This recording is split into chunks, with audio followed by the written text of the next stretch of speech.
Who are you? You don't know? Don't tell me Negro, that's nothing. What were you before the white man named you a Negro? And where were you? And what did you have? What was yours? What language did you speak then? What was your name? It couldn't have been Smith or Jones or Bunch or Powell. That wasn't your name. They don't have those kind of names where you and I came from. No, what was your name? And why don't you now know what your name was then? Where did it go? Where did you lose it? Who took it? And how did he take it? What tongue did you speak? How did the man take your tongue? Where is your history? How did the man wipe out your history? What did the man do to make you as dumb as you are right now?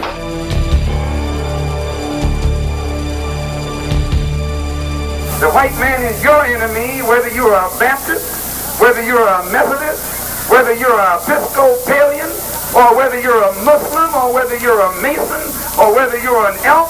If you find yourself running into opposition when you're looking for freedom, justice, and equality, or some kind of right, you have to agree, always the one who opposes your right is the white man. Some old blue-eyed, blonde-haired, bad-smelling white man.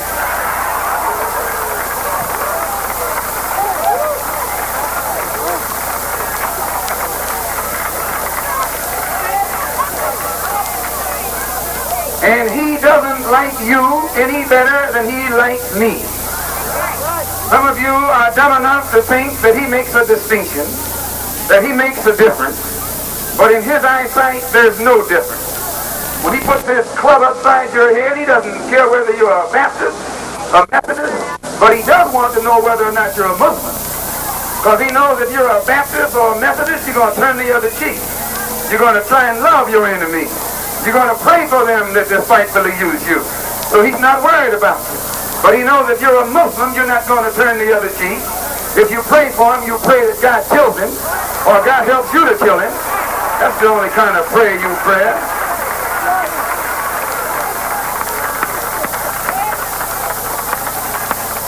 So since you and I can realize we're all in the same boat, catching the same hell from the same man, it's time for you and me to unite, to get together and get this big white ink off our back. You got a bad habit. You're hooked and don't know it. You got what's known as white disease. You think you can't get along without the white man. You think you can't get some clothes without the white man. You think you can't get a house without the white man. You think you can't even get a job without the white man. You're worse than a man who thinks he can't get along without heroin. You're worse than the man who thinks he can't get along without morphine. You're worse than the junkie. You're in worse shape than the junkie because the junkie only has a little monkey on his back and you're running around with a big white ape named Uncle Sam on your back.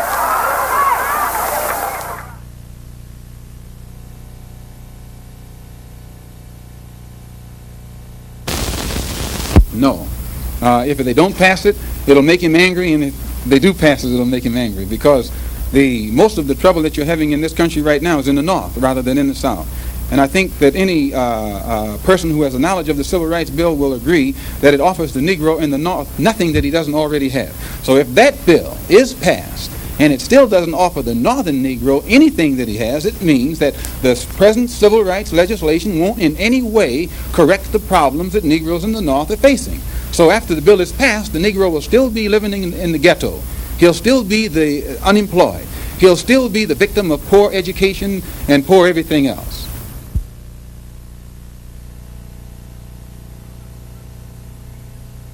Now, brothers and sisters, we believe that we who declared ourselves to be righteous Muslims should not participate in wars which take the lives of humans. As Muslims, we don't go to war. We don't get drafted. We don't join anybody's army. We don't teach you not to go because they put us in jail for sedition. I would never tell you not to go. I wouldn't be that dumb. But I sure would tell you if you're dumb enough to go, that's up to you.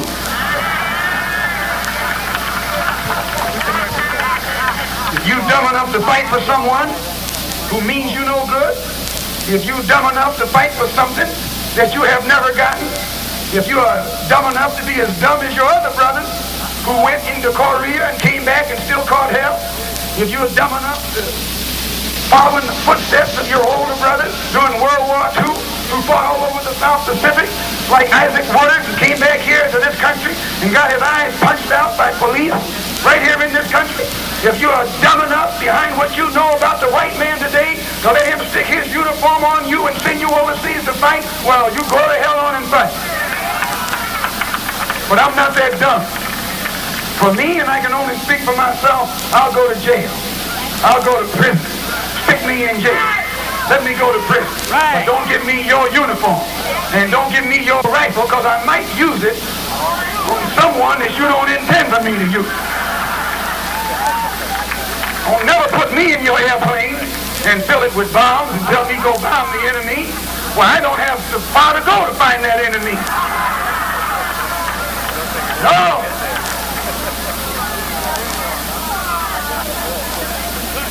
We do not believe that this nation should force us to take part in such wars, for we have nothing to gain from it unless America agrees to give us necessary territory wherein we may then have something to fight for. Give us part of this country, and then if it's attacked, we got something to fight for. But the days are gone when you think you can draft this little black man who's sitting up here in the slums and ghettos of Harlem, who receives nothing but the worst schools and the worst education, who can't even get a decent job, while that cracker is out of his mind. If he thinks our people are dumb enough to go running after him today into some kind of war that he's going to instigate and start for his own mercenary benefit. Those days are over. We believe, yes, let him fight his own war. Let him fight his own battle. If you and I can't fight in Mississippi, we got no business fighting over someplace else. If we're going to be nonviolent at home, we're going to be nonviolent abroad.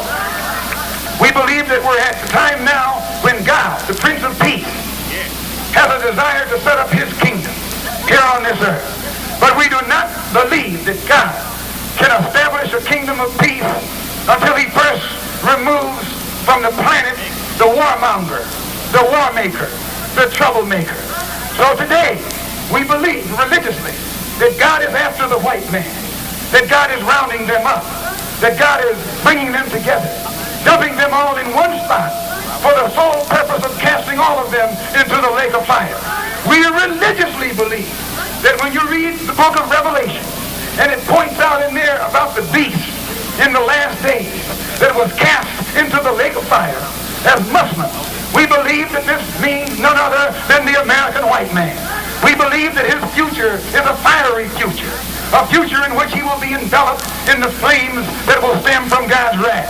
And because we believe this religiously, we respect him, but we don't have any desire to be integrated with him. We want to be separated from him. We want to please God. We want to get on God's side, so God will be on our side. We want to make ourselves acceptable to God. We don't want to make ourselves acceptable to the white man. We're not trying to impress the white man. We shake his hand, we show him respect, but we're not trying to make no love with the white man. Let him love his own kind and let us love our own kind. Let him unite his own kind and let us unite our own kind. Let him live in his neighborhood and let us live in our neighborhood. Let him run his community and let us run our community. If the white cops are going to be in the white community, let us have some black ones. Let us have some black precincts. Let us have some black merchants. Let us have some black stores. Let us have something black in a black community. We are tired of looking into the face of these blue-eyed exploiters who are taking advantage of our people.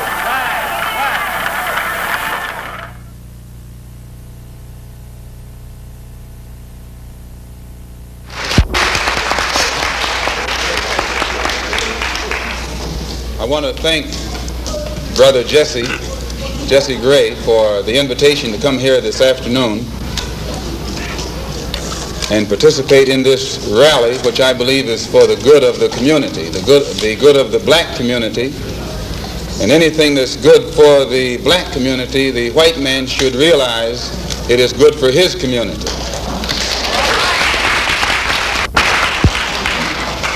Jesse Gray is one of the key persons in the Harlem area primarily because he's dealing with one of the key problems, the problem of housing. It doesn't make any difference what else you have. If you don't have some place to rest your head, you're in bad shape. Here in Harlem, the reason we say that housing is such a key problem, when you live in a poor neighborhood, you're living in an area where you have to have poor schools. When you have poor schools, you have poor teachers. When you have poor teachers, you get a poor education. And when you get a poor education, you are destined to be a poor man and a poor woman the rest of your life. Poor education, you can only work on a poor-paying job. And that poor-paying job enables you to live again in a poor neighborhood. So it's a very vicious cycle. And usually these bad housing conditions result from the fact, as Mr. Gray has pointed out, of absentee landlords, people who are rich and live downtown and let you and I live up here in the shack. Actually, it's a form of 20th century slavery. And what you and I have to let the man know is we are peaceful people. We are loving people. We love everybody who loves us. But we don't love anybody who doesn't love us.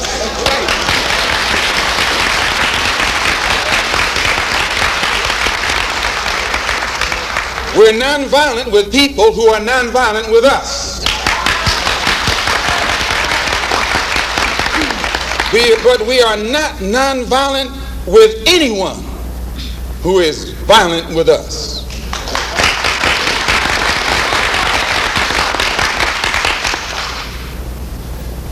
Once those intentions are made known, we can get to the nitty-gritty of the problem. We can get to the core of the problem. We can get to the root of the problem. And then we can correct the problem. There's been a lot of talk said recently because I was supposed to have said something about Negroes should buy rifles. White people have been buying rifles all their lives. No commotion. I see an editorial right here in a paper they call the Journal American. One that we happen to have a suit against for around $6 million for saying the wrong thing a few years ago. It says that we're supposed to be organizing some kind of Negroes to arm themselves with rifles and shotguns for self-defense. America is based upon the right of people to organize for self-defense. This is in the Constitution of the United States. You read it for yourself. Brother James had the Constitution. He brought the Constitution in with him. I don't know why. What is that now? What article is that? Second Amendment. The Second Amendment to the Constitution spells out the right of people under this particular governmental system to have arms to defend themselves. All of you know I'm not an integrationist. I'm a believer in the Honorable Elijah and follower of the Honorable Elijah Muhammad. Right. I'm still a Muslim. My religion is Islam. Right. I run into some obstacles in the Nation of Islam, and I feel that I can best serve the Honorable Elijah Muhammad's purpose and program and carry into existence what I feel, I understand, concerning his objectives better on the outside than I can on the inside. And now that I have the independence of action, it's my intention to work with everybody or against everybody, whatever the case may be, to try and get some kind of immediate solution to the problems that are confronting our people. I still believe the best thing for us to do is go back home to Africa. But while we're getting ready to go back, we've got to eat now, we've got to sleep now, we have to have some clothes now, our children have to go to school, and we need some place to work.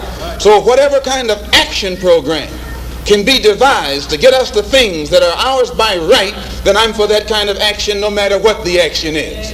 I don't think when a man is being criminally treated that some criminal has the right to tell that man what tactics to use to get the criminal off his back.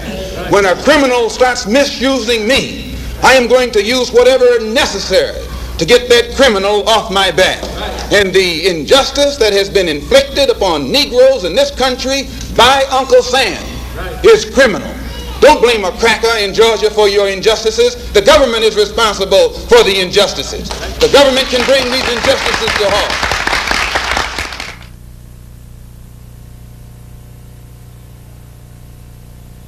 Whether you are a Christian or a Muslim or a nationalist We all have the same problem. They don't hang you because you're a Baptist. They hang you because you're black.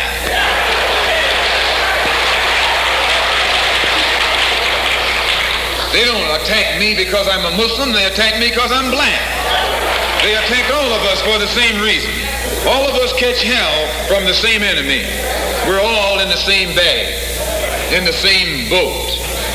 We suffer political oppression, economic exploitation, and social degradation.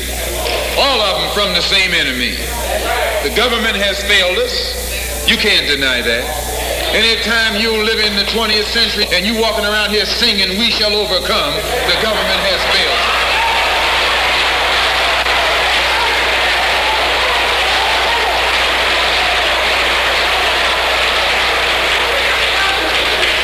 This is part of what's wrong with you. You do too much singing.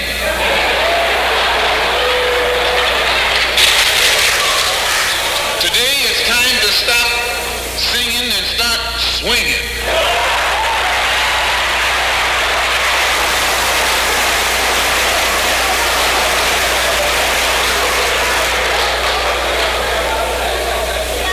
You can't sing up on freedom, but you can swing up on some freedom.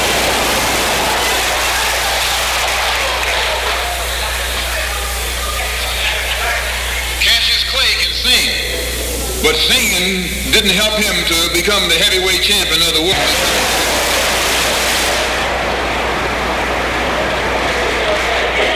So this government has failed us. The government itself has failed us. And the white liberals who have been posing as our friends have failed us. And once we see that all these other sources to which we've turned have failed, we stop turning to them and turn to ourselves. We need a self-help program, a do-it-yourself philosophy, a do-it-right-now philosophy. It's already too late philosophy. This is what you and I need to get with. And the only way we're going to solve our problem is with a self-help program. Before we can get a self-help program started, we have to have a self-help philosophy. Black nationalism is a self-help philosophy. What's so good about it, you can stay right in the church where you are and still take black nationalism as your philosophy. You can stay in any kind of civic organization that you belong to and still take black nationalism as your philosophy. You can be an atheist and still take black nationalism as your philosophy. This is a philosophy that eliminates the necessity for division and argument. Because if you're black, you should be thinking black. And if you're black and you're not thinking black at this late date, well, I'm sorry for you. Once you change your philosophy, you change your thought pattern. Once you change your thought pattern, you change your attitude. Once you change your attitude, it changes your behavior pattern. And then you go on into some action.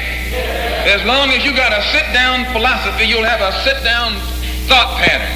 And as long as you think that old sit-down thought, you'll be in some kind of sit-down everywhere. It's not so good to refer to what you're going to do as a sit-in. That right there castrates you. Right there it brings you down.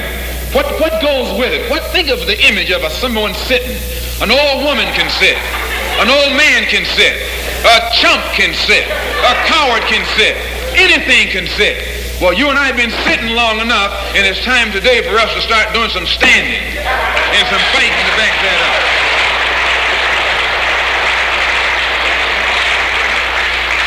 When we look at other parts of this earth upon which we live, we find that black, brown, red, and yellow people in Africa and Asia are getting their independence.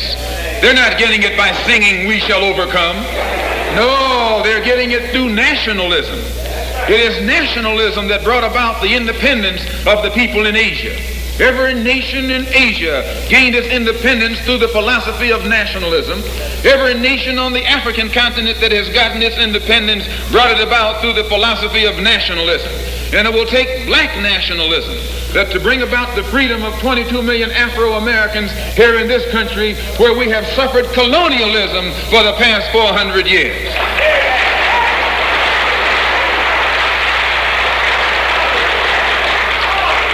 America is just as much a colonial power as England ever was. America is just as much a colonial power as France ever was. In fact, America is more so a colonial power than they, because she's a hypocritical colonial power behind it.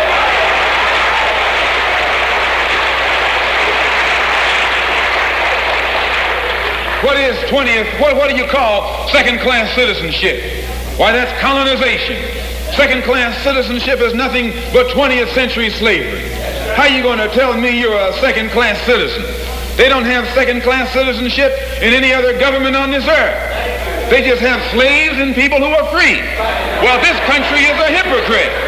They try and make you think they set you free by calling you a second-class citizen.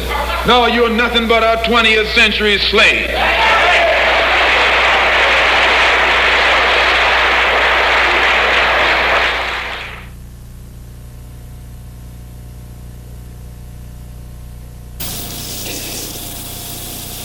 Minister Malcolm, you have suggested that there are all kinds of movements in Harlem growing that you and I don't know about? Oh, yes.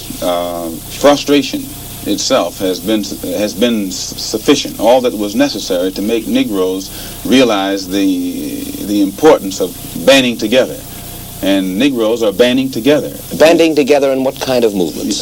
Different kinds of movements, all kinds of movements, and they remain almost invisible. They remain almost unknown, but yet they are there. When I say invisible, I mean invisible in the sense that their existence is unknown, and no matter how much you try and track them down, you can't find them. And never try and find them through the Negro leaders. The Negro leaders are famous as apologists. If you recall, one of the most famous Negro leaders in 1959 was asked by you about the black Muslim movement. And he said he knew nothing about it. And the next moment you flashed a picture on the screen with him shaking hands with me. So if you will recall. So this is their policy. This is their attitude or their reaction. They never know what's going on in the Negro community. And what form will the activities of these various so-called invisible movements take in Harlem this summer? An example. Commissioner Murphy. Almost every statement that Commissioner Murphy makes would give you the impression that he's encouraging the police, rank-and-file policemen, that to take whatever method or measures necessary to hold the Negroes in check. He feeds the type of statistics to the white public to make them think that Harlem is a complete criminal area, that everyone is prone toward violence. This gives the police the impression that they can then go and brutalize the Negroes or suppress the Negroes or even frighten the Negroes. Whenever something happens, 20 police cars converge on one area. This doesn't frighten Negroes. So it means that someone is either misinforming Commissioner Murphy and making him use tactics this year that he would not use 4 years ago, or that the former policeman Kennedy would not use. And this force that is so visible in the Harlem community creates a spirit of resentment in every Negro. They think they're living in a police state and they become hostile toward the policeman. They think that the policeman is there to be against them rather than to protect them. And these thoughts, these frustrations, these apparitions automatically are sufficient to make these Negroes begin to form means and ways to protect themselves in case the police themselves get too far out of line.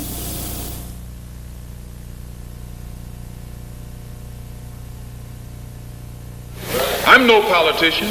I'm not even a student of politics. I'm not a Republican, nor a Democrat, nor an American, and got sense enough to know it.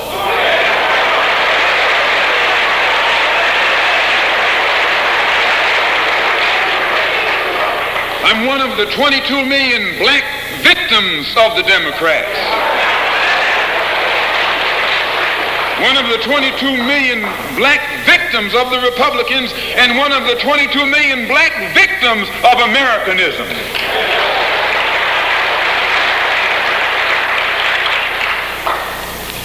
And when I speak, I don't speak as a Democrat or a Republican, nor an American. I speak as a victim of America's so-called democracy. You and I have never seen democracy. All we've seen is hypocrisy.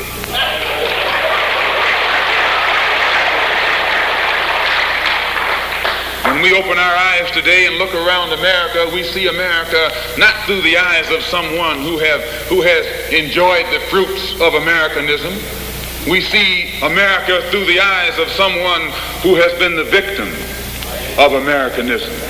We don't see any American dream.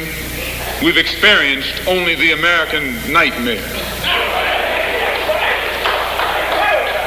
We haven't benefited from America's democracy. We've only suffered from America's hypocrisy. And the generation that's coming up now can see it and are not afraid to say it. If you go to jail, so what? If you're black, you were born in jail.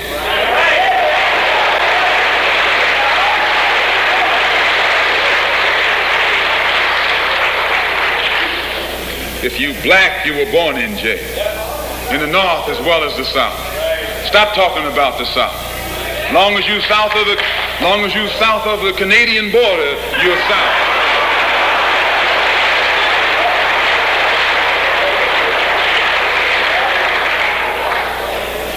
Don't call Governor Wallace a Dixie governor. Romney is a Dixie governor.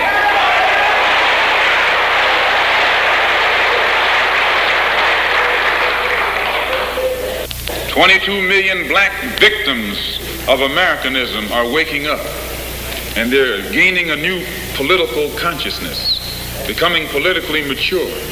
And as they develop this political maturity, they're able to see the recent trends in these political elections.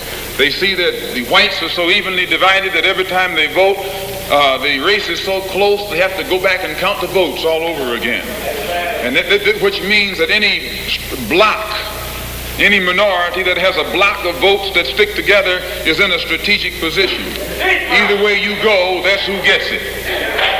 You're in a position to determine who go to the White House and who stay in the doghouse. You're the one who has that power. You can keep Johnson in Washington, D.C., or you can send him back to his Texas cotton patch.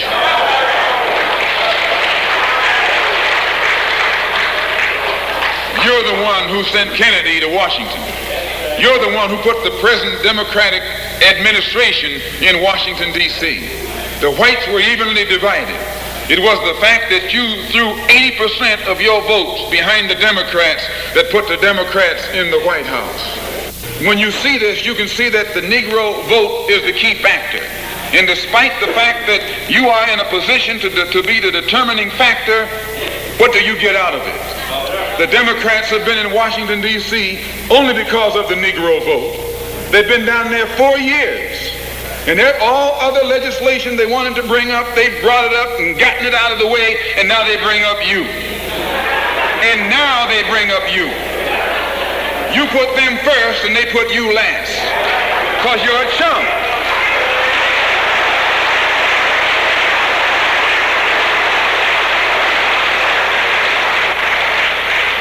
A political chump. In Washington, D.C., in the House of Representatives, there are 257 who are Democrats. Only 177 are Republican. In the Senate, there are 67 Democrats. Only 33 are Republicans.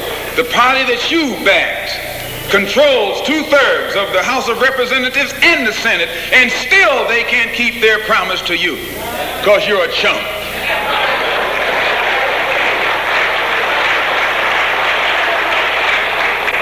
Anytime you throw your weight behind a political party that controls 2/3 of the government, and that party can't keep the promise that it made to you during election time, and you're dumb enough to walk around continuing to identify yourself with that party, you're not only a chump, but you're a traitor to your race.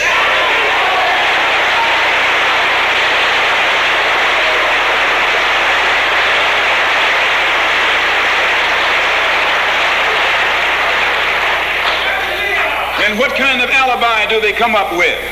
They try and pass the buck to the Dixiecrats. Now, back during the days when you were blind, deaf, and dumb, ignorant, politically immature, naturally you went along with that. But today, as your eyes come open and you develop political maturity, you're able to see and think for yourself. And you can see that a Dixiecrat is nothing but a Democrat in disguise. You look at the structure of the government that controls this country. It's controlled by 16 senatorial committees and 20 congressional committees. Of the 16 senatorial committees that run the government, 10 of them are in the hands of Southern segregationists. Of the 20 congressional committees that run the government, 12 of them are in the hands of Southern segregationists. And they're going to tell you and me that the South lost the war.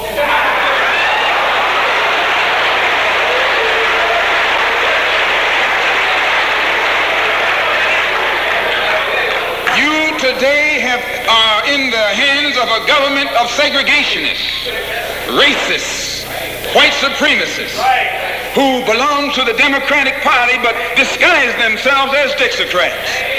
Dixiecrat is nothing but a Democrat. Whoever runs the Democrats is also the father of the Dixiecrats, and the father of all of them is sitting in the White House.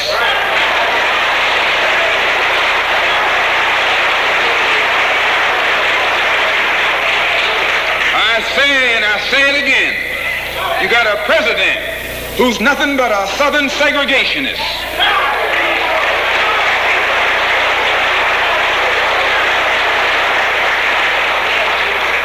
From the state of Texas. They'll lynch you in Texas as quick as they'll lynch you in Mississippi. Only in Texas, they lynch you with a Texas accent. In Mississippi, they lynch you with a Mississippi accent.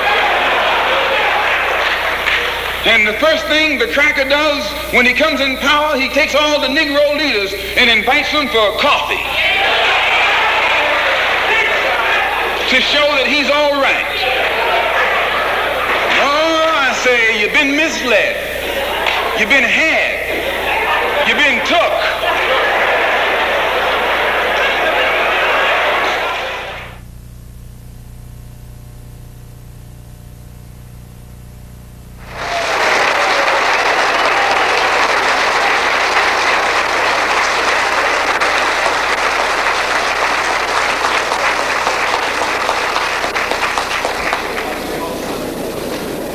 Assalamu alaikum. Mr. Moderator, our distinguished guests, brothers and sisters, our friends and our enemies.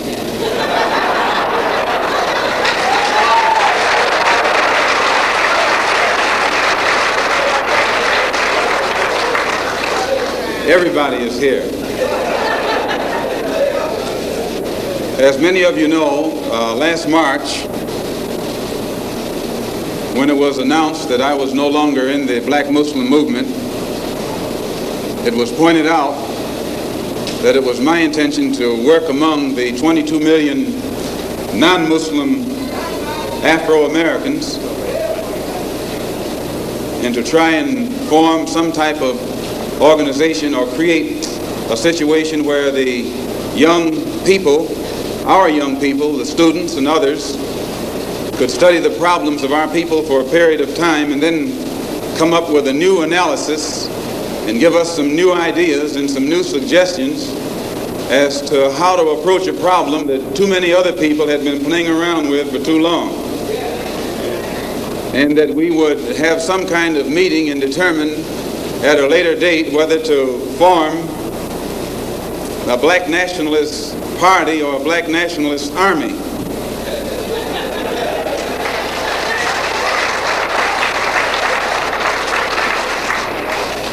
There have been many of our people across the country from all walks of life who have taken it upon themselves to try and pool their ideas and to come up with some kind of solution to the problem that confronts all of our people. And tonight we are here to try and get an understanding of what it is they've come up with. Also, recently, when I was blessed to make a trip or a pilgrimage, a religious pilgrimage to the holy city of Mecca, where I met many people from all over the world, plus spent many weeks in Africa, trying to broaden my own scope and get more of an open mind to look at the problem as it actually is. One of the things that I realized, and I realized this even before going over there, was that the our African brothers have gained their independence faster than you and I here in America have. They've also gained recognition and respect as human beings much faster than you and I. Just 10 years ago on the African continent, our people were colonized. They were suffering all forms of colonization, oppression, exploitation, degradation, humiliation, discrimination, and every other kind of Asian. And in a short time, they have gained more independence, more recognition, more respect as human beings than you and I have. And I live in a country which is supposed to be the citadel of education, freedom, justice, democracy, all of those other pretty soundings. So it was our intention to try and find out what was our African brothers doing to get results so that you and I could study what they had done and perhaps gain from that study or benefit from their experiences. And my traveling over there was designed to help to find out how. One of the first things that the independent African nations did was to form an organization called the Organization of African Unity. The purpose of our organization of Afro-American Unity, which has the same aim and objective, to fight whoever gets in our way.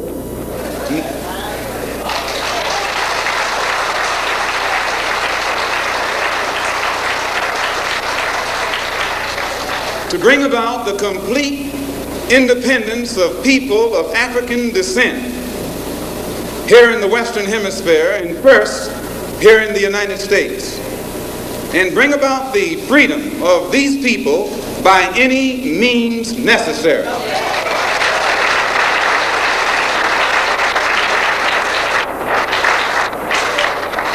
That's our motto. The purpose of our organization is to start right here in Harlem, which has the largest concentration of people of African descent that exists anywhere on this earth. There are more Africans here in Harlem than exist in any city on the African continent, because that's what you and I are, Africans. The Charter of the United Nations, the Universal Declaration of Human Rights, the Constitution of the United States, and the Bill of Rights are the principles in which we believe, and that these documents, if put into practice, represent the essence of mankind's hopes and good intentions, desirous that all Afro-American people and organizations should henceforth unite so that the welfare and well-being of our people will be assured. We are resolved to reinforce the common bond of purpose between our people by submerging all of our differences and establishing non-sectarian constructive programs for human rights. We hereby present this charter. Number one, the establishment. The Organization of Afro-American Unity shall include all people of African descent in the Western Hemisphere. In essence, what it is saying, instead of you and me running around here seeking allies in our struggle for freedom, in the Irish neighborhood or the Jewish neighborhood or the Italian neighborhood, we need to seek some allies among people who look something like we do. And once we get their allies, it's time out for you and me to stop running away from the wolf right into the arms of the fox, looking for some kind of help. That's a drag. Number two, self-defense.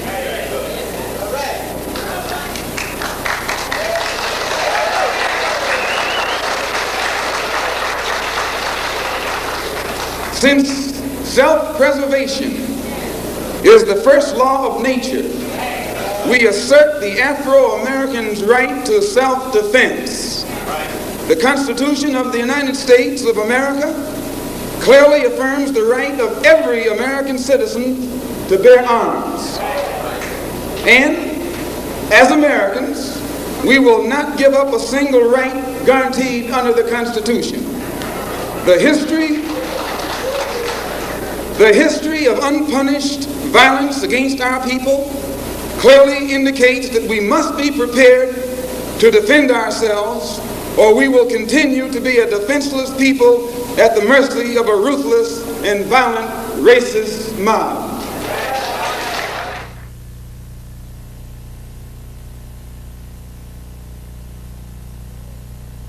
I wanted you to know that my house was bombed. It was bombed by the black Muslim movement upon the orders of Elijah Muhammad. Now they had come around they had planned to do it from the front and the back so that I couldn't get out. They covered the front completely, the front door. Then they had come to the back, but instead of getting directly in the back of the house and throwing it this way, they stood at a 45-degree angle and tossed it at the window, so it glanced and went onto the ground. And the fire hit the window, and it woke up my second oldest baby. But the fire burned on the outside of the house. But had that one gone through that window, it would have fallen on a 6-year-old girl, a 4-year-old girl, and a 2-year-old girl. And I'm going to tell you, if it had done it, I'd taken my rifle and gone after anybody in sight. I would not wait. And I say that because of this. The police know the criminal operation of the black Muslim movement because they have thoroughly infiltrated it.